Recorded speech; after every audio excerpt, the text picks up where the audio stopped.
السلام علیکم ورحمۃ اللہ وبرکاتہ۔ میں ہوں آپ کا بھائی حکیم جابر الیاس۔ تو آج جو مسئلہ میں آپ کو بتانے جا رہا ہوں وہ آپ کافی سارے بھائیوں کو یہ مسئلہ آ رہا ہے، پیشاب کرنے کے بعد قطرے آنا، ناپاکی ہونا۔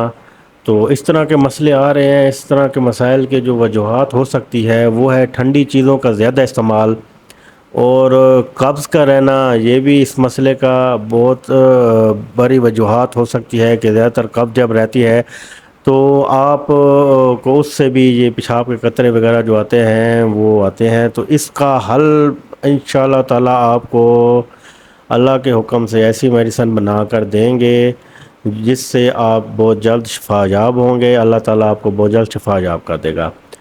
تو آپ کو پہلے بھی ویڈیو میں بتایا ہوا ہے، جو اسٹوڈنٹ حضرات ہیں، جو حافظ قرآن ہے، جو امام مسجد ہے، ان کے لیے یہ جو میڈیسن نسخہ ہوگا یہ صرف 2,000 روپے کا ہوگا۔ سارا خرچہ ملا کے، ہر جو ڈیلیوری چارجز ہے وہ ملا کے صرف 2,000 روپے کا ہوگا۔ کوئی یہ مہنگا نہیں ہے۔